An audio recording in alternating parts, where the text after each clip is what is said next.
afternoon, everyone. How's everyone doing after lunch?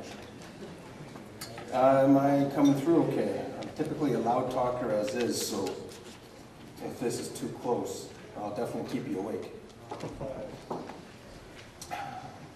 Well, thanks for having me and inviting me here today to speak to you about Alberta's Fire Smart program, specifically how wildfire is being managed at all scales and where there are opportunities to work with the forest industry to engineer fire-resilient landscapes and minimize the large fire potential that exists in Alberta today. I'm fortunate to see lots of familiar faces in the audience. That's good. That means your expectations of me are low already, and that way it only gets better from here. I'm glad you laughed because that's as good as it gets. Now, if I can figure this out. So, in my time with you today, I'm going to give you a quick presentation. I'm going to touch on some of the wildfire management, provide a wildfire management overview, some of the lessons learned that have brought us to where we are today, and how the Fire Smart program has evolved to where it is today. What are some of the emerging factors that are driving our business? And most recently, the Flat Top Complex Committee final report, some of the recommendations within specific to our hazardous fuel reduction program and how, when implemented, is changing the face of the landscape now and in the future.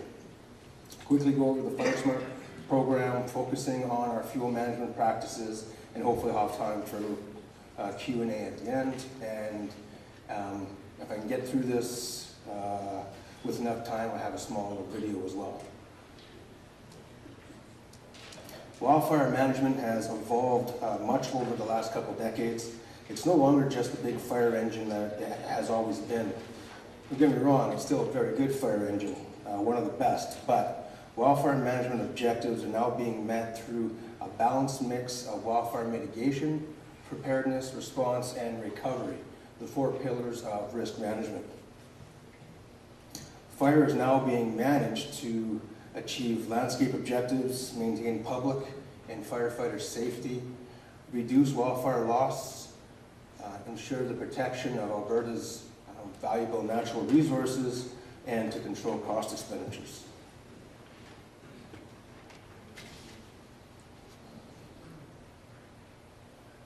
Alberta's Wildfire Management Agency is one of the few that has government-endorsed wildfire protection priorities, of which human life is, life safety is our #1 priority, and then you can see the rest in descending order. Now, whenever I give a presentation and I show this slide, there are a lot of people in the audience who afterwards say, why so many learning moments in the last decade or so? What kind of organization are you? Don't you learn from your mistakes? Well, the fire program in Alberta is second to none because it is a true learning organization and because it takes fire review recommendations very seriously. But that doesn't really answer the question, and hopefully this does. So we're seeing an increase in wildland fire complexity, and at the same time, our operational capacity isn't keeping pace with that increased complexity. This bar here demonstrates where we are today. Why is that? Well, we've already heard much today around climate change and the increase in the frequency of these extreme weather events, longer fire seasons. March is a new April, April is a new May. We're seeing population growth pressures and a rapid expansion into the wildland-urban interface. These extreme fire behavior that we're experiencing is challenging firefighter safety and putting our firefighters on the ground at more risk. Alberta, strong industry. We see lots of land use activity, lots of stakeholders and clients operating on the land base. Of course, with climate change, we're seeing an increase in the amount of forest insect and disease, mountain pine beetle, and the way that's affecting the fire environment and the fuels, the hazardous fuel situation that's on the landscape today. Legislative challenges, increase pressure to protect habitat for certain species, increase societal and stakeholder expectations and needs. People's attitudes and behaviors around fire and fire smart, particularly the fuel management practices, on occasion get challenged. The wildland-urban interface. Wildland-urban interface disasters are frequently preceded by severe fire conditions, extreme weather events, where we see high wind speeds and low humidities. A fire starts under these conditions. It has a rapid rate of spread, high intensities. Fire threatens a community, jumps from the wildland into the urban environment, quickly overwhelms fire suppression resources, and leads to a disaster with numerous structures destroyed. Such was the case in 2011 for the town of Slave Lake and surrounding area.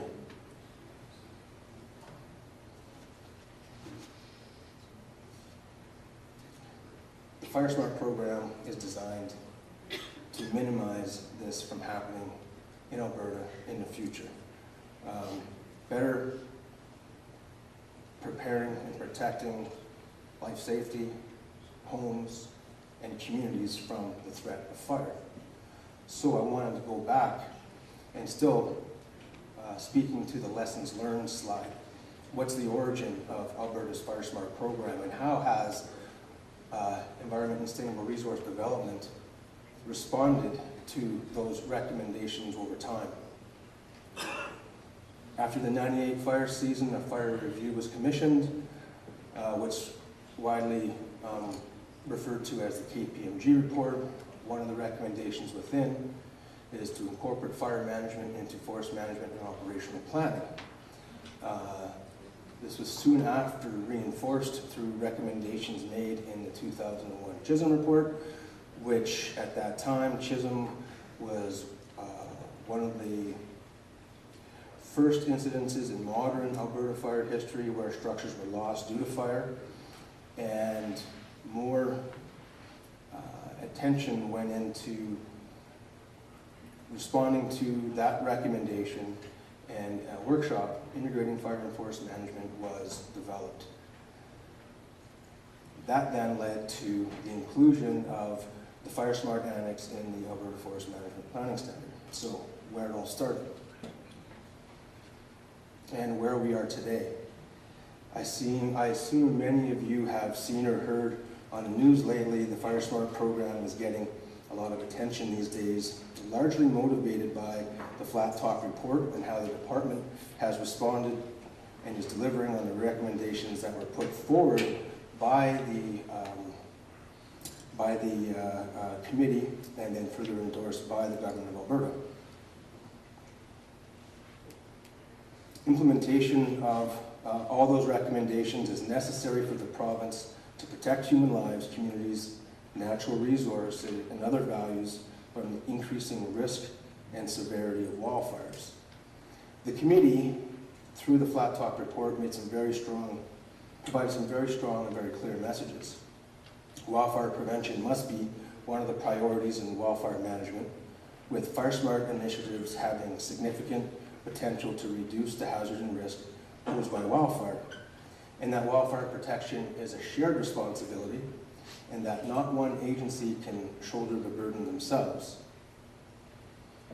We cannot continue to do things the way we have in the past and expect the same results. I throw this slide in here to demonstrate what that shared responsibility looks like across the various scales. From the public land, the crown land, into the municipal land, private land, overlap in Fire Smart responsibilities by jurisdiction and land ownership. So I'm going to focus on 2 of the 21 recommendations within the Flat Top report, specific to the Fire Smart program and the need to establish a funding model that allows for the delivery of the Fire Smart program province-wide. Historically, a lot of the Fire Smart focus has been occurring within the forest protection area of Alberta, and in terms of financial assistance programs, communities and municipalities who find themselves on the other side of the line have not been eligible for assistance through some of our funding programs. And it was very clear in the Flat Top report that we need to make this program available to all province-wide, except for those on federal land. We have other programs in place to support that. Recommendation 4, to accelerate fuel management treatments near communities and forested areas that are at risk from wildfire, placing priority on our most hazardous fuels, the conifer stands, particularly black spruce, which threaten our community developments. I always like throwing this slide in to remind the audience that FireSmart is more than just fuel management and hazardous fuel reduction. It does, however, get the most attention for the obvious reasons of the significant investment that's made in HFR projects and some of the attitudes, behaviors, social expectations that center around our fuel management practices. So, managing fire at all scales. Here we're looking at the wildland-urban interface, so looking at the community and beyond. Each brings with it its own unique challenges. See land use, increased land use activities by scale, working with different stakeholder groups, user groups, competing interests, legislation, and again, attitudes and behaviors. Each mutually dependent on the other when it comes to wildfire protection, wildfire mitigation, and preparedness. Some of the main programs that fall under the FireSmart brand and help to manage fire at those different scales. And I'll go into each a little bit throughout this presentation. So starting at the landscape, incorporating fire into integrated resource management planning, balancing the many natural benefits of wildfire with the need to protect Albertans, their homes, communities, and important natural resources. Working with our municipal and industry partners. The landscape fire assessment is used to identify opportunities for prescribed fire and forest management activities to meet wildfire management objectives, to reduce the overall wildfire threat potential in Alberta. If managed properly, FireSmart landscapes can provide the balance between benefits and risk. Through practice, research, and continual learning, FireSmart landscapes are possible, but only achievable if responsibility is shared between all levels of government, our industry partners, and the public at large.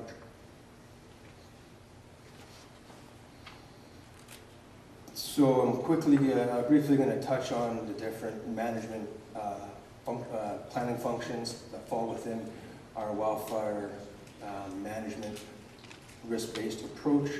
Here I put in the land use framework and how we're supporting regional and sub-regional land use planning. I listed the two that are been developed or currently in development, where we've had an opportunity to have input into plan development from a fire management perspective, providing such inputs as burn probability mapping and wildfire disturbance planning.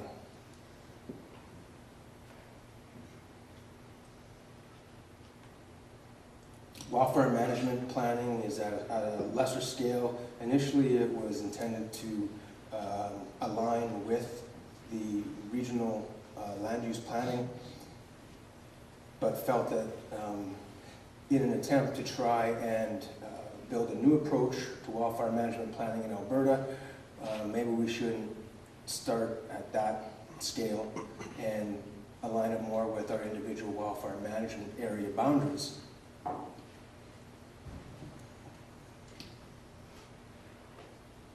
Alberta's wildfire management planning standard has adopted the CSA ISO 31000 risk management guidelines and principles, and it provides an enhanced method to quantify and inventory the consequences of wildlife fire on the land base. It helps to identify regional priorities for wildfire mitigation, preparedness, response, and recovery, and inform management decisions. Managing fire to achieve landscape objectives, maintain public and firefighter safety, reduce the wildfire losses, and control cost expenditures. Fire smart and forest management. As I mentioned earlier, it was at the recommendation of the KPMG and Chisholm reports that ESRD develop an integrating fire and forest management workshop to bring together the forest industry and government to present ways for the forest industry to consider wildfire management objectives in their forest management plan. And this opened the door to future opportunities that have led us to where we are today, having the Fire Smart Annex included in the Alberta Forest Management Standard, and providing more opportunity to work together to manage hazardous fuels through their forest management planning and harvest operations.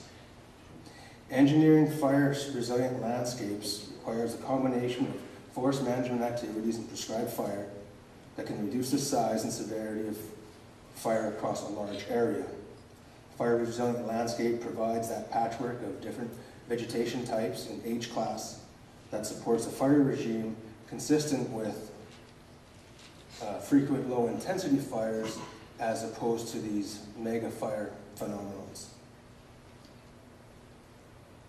We also work with the energy sector in much similar ways, and through our Fire Smart Guidebook for the upstream oil and gas industry, the Canadian Association of Petroleum Producers worked with us in developing best management practices for their business through our power line hazard assessments and industry wildfire control plans.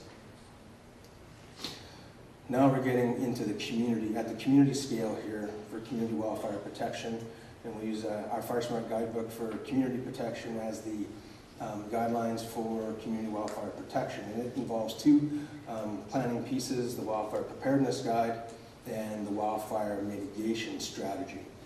The Wildfire Preparedness Guide is an operational guide that provides emergency responders with valuable information that allows for better informed decision making when time is limited and life safety is being challenged. Wildfire Mitigation Strategy is developed for municipalities that are exposed to a significant wildfire hazard and risk and are vulnerable to wildfire. This strategy outlines fire smart activities that, when implemented, can reduce the risk and impact of wildfire, and it is built on the foundation, the 7 Fire Smart disciplines.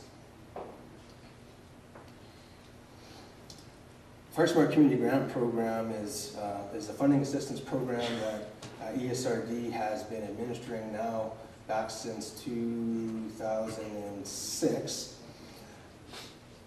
but with a limited budget available, which then limits the opportunities to promote the Fire Smart disciplines in communities for community protection. Now, with the Government of Alberta's endorsement of the flat top fire report and the recommendations, and if you've seen in the news lately, the Minister had a press conference there yesterday where he announced that the Government of Alberta has supported increased funding for the flat top report to address those 21 recommendations and to support the funding model that will allow for the delivery of the program province-wide. And so ESRD, while the Government of Alberta is working with the Forest Resource Improvement Association of Alberta to help administer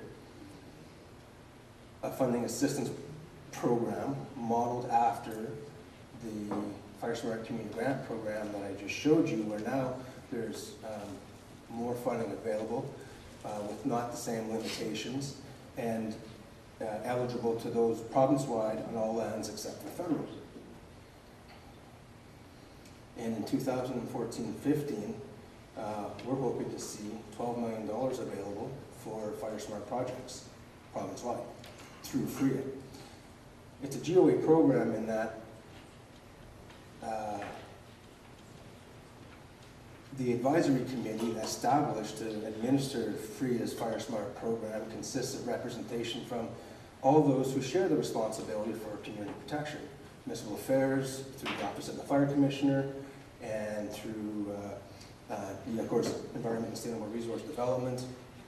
We have the Alberta Association of Municipal Districts and Counties at the table, the Alberta Urban Municipalities Association, and the Partners in Protection Association as well.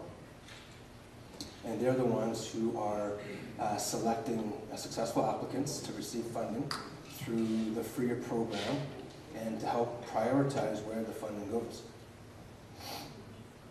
So in 2013-14, $4.5 million was administered through the program to 19 projects province-wide, and they fell into these different disciplines. So here's an overview of how that money was prioritized.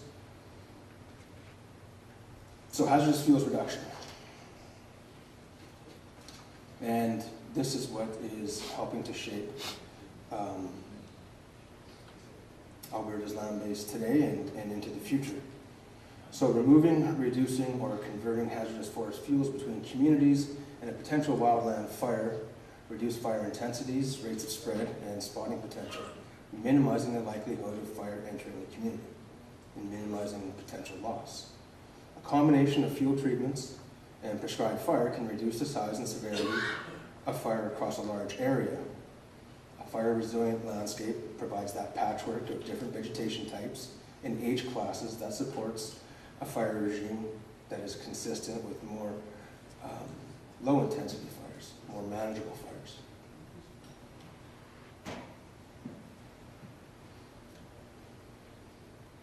This slide is used to demonstrate total forested area of 33 million hectares, how much is allocated to the tenure holders and how much is non-operating land base, which is a large focus of our hazardous fuel reduction program, is managing the non-productive. So when the department was going forward with a proposal to the Treasury Board to seek increased funding for the program, it was necessary that we undertook a hazardous fuel mapping exercise, a hazardous fuels inventory exercise to better understand the fuel situation in and around communities and thereby increase the accuracy and precision of our fuels information and tools that we utilize for decision support. All tools, as you know, they have their limitations. The information it spits out is only as good as the information that gets fed in, and this is just one way of narrowing that gap. But to demonstrate that shared responsibility, to demonstrate to others the slogan that's commonly used in wildfire mitigation, and that is, if you own the fuel, you own the fire, and you share the responsibility for managing the problem. So here's an example of how that exercise or how that project was done, using Alder Flats here as the example, showing homes and developments that are somewhat spread out over the landscape that aren't in a big cluster of population density. And so using the development data available, cadastral data, and imagery to define that development edge, and looking out beyond that development edge 2 kilometers and getting a better handle on the fuels information that poses the greatest threat to the community. What was nice is it allows us to isolate the most problematic fuel type out there, and so we're looking at black spruce. It's isolating it in a way that helps us to manage it at a more manageable scale. And then as we continue to go out, extend out from the community, we see a bigger picture at a larger scale. And then, as I mentioned, how much of that hazardous forest fuel falls within the different land ownership types. And this helps us with coming up with our management strategies for how we're going to address the hazardous fuel situation. What was interesting, the results of our analysis here was getting a better picture of where the problems lie and on which types of land those problems exist, looking at federal, municipal, provincial, and private. And you can see there from the totals that there's a big need to manage the hazardous fuels on the provincial land base. And if you look here at the C2 fuel type, the black spruce fuel type, we're looking at 83,000 hectares out there, based on the best fuels information that we have at this time. We took it one step further and we layered over top of that FMA lands, FMU lands that fall within that 2-kilometer buffer of at-risk communities, to see what the fuel situation looked like there, how many hectares of black spruce, and who we then should be working with to address that. So I've been talking about hazardous fuel reduction from a mechanical point of view, and now here's the other disturbance practice that we use, which is prescribed fire. And very quickly, fire is an important tool to hazardous fuels management. The complexity, prescribed fire is important not only at the landscape level to create large fuel breaks and restore forest health. Hazard reduction burns are extensively used in and around communities to reduce that cured grass hazard in the spring. The size, complexity, and prescriptive rigor is what delineates the 3 prescribed burn types, type 1, 2, and hazard reduction burns.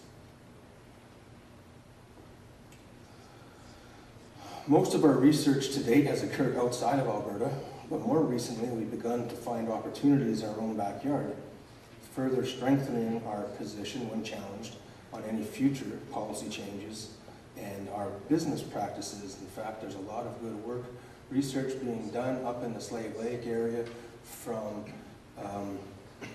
the disaster recovery funding that was committed to their fire smart activities, and we've got a number of planned research projects in the Edson, Calgary, and Rocky Mountain House wildfire management areas as well. So looking at fuel treatment effectiveness from our different treatment methods, stand thinning, mulching, complete removal, and looking at some of the debris load issues that result in close to communities, like prescribed fire research and using our fuel management program. Now hopefully, and I don't know how I'm doing for time here. I got 5? Oh, well, I'm not doing too bad then. As I'm getting close to the end of the presentation, I think I've got enough time. I'll liven things up with a very short video. As I mentioned, this picture down in the bottom right, a lot of our research has been occurring in Northwest Territories and the Fort Province, working with them and FP Innovations, one of our research providers, looking at fuel treatment effectiveness. And whenever we show these pictures, everyone is quite interested in how we go about making fire. And so here we have this TerraTorch, and it just so happened that a videographer from National Geographic was interested in the research that we're doing, and he came up and tolerated the bugs long enough so that we could find our burn window, and we were able to light off. And he got some very good footage that he then built into a National Geographic video product. And what's nice here is he puts a like a helmet cam on the front of the TerraTorch. And what do they call it, terror torch cam. It's pretty cool. If I can get this to work. Don't let me down. There's my. Now, unfortunately, when you go to National Geographic to watch a video like others, sometimes you get stuck having to watch that 13-second advertising. So, fortunately, they're Geico, and some of them are pretty funny.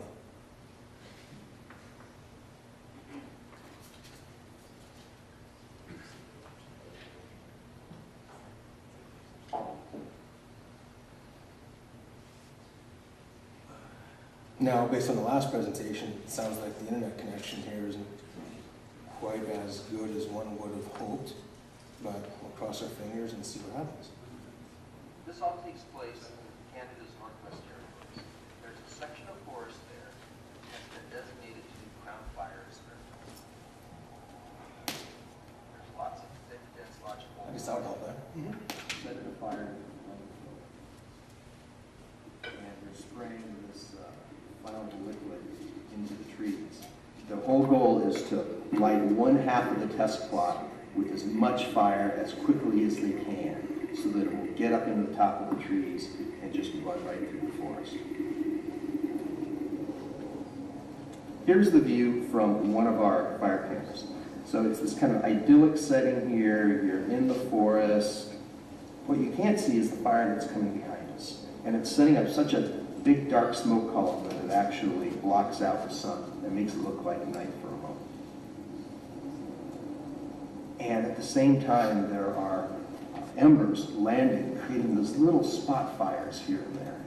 And that's how fire spreads, even crown fire. It jumps out ahead of itself by starting these small little fires.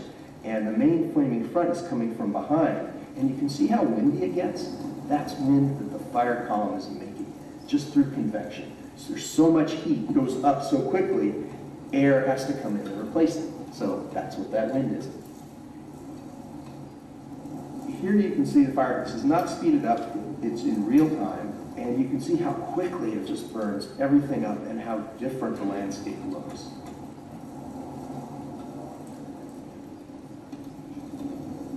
The most compelling thing about fire is that you're seeing this, one of nature's fiercest forces, up close.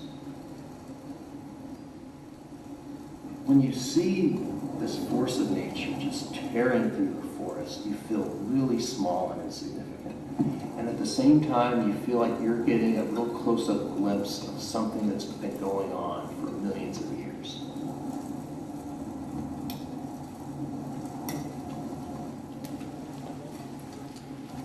It's a nice little video. And when everyone sees that, they always ask, well, how do I get me one of those terror torches? And yeah, wouldn't we all like one of those? So now if I can get back to my presentation. A couple more slides, and there we go. So, Alberta can better protect. Albertans are better protected. Oh. Gotcha. So, when action is, oh yeah. So close. So when action is taken by all levels of government, the private sector, and the public at large, all can work together to build a fire-smart Alberta. Some of the take-home messages. Need to shift funding and our attention from response to mitigation, preparedness, and recovery. Now this is a slide I've used in past presentations, and this has now become reality. And we're seeing that through the flat top final report and the recommendations and support that we've received through the government. Community planning needs to consider wildfire in future developments and current community improvements. Land and resource management policy and practices need to consider both wildfire threat and the ecological significance of wildland fire. Community wildfire protection is a shared responsibility, and I hope I was able to emphasize that throughout. And then science and technology advances are needed now more than ever, and a lot of good work is being done currently in a number of the wildfire management areas in the province that we're anxiously looking forward to seeing the results of. So, Thank you. I hope I didn't go through that too fast and that there's maybe enough time for a few questions.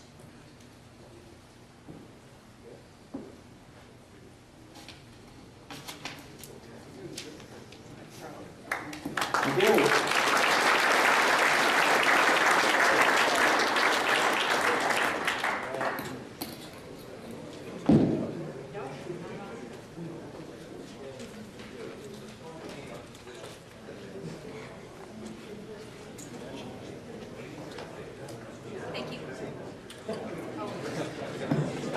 Thank you very much, Adam.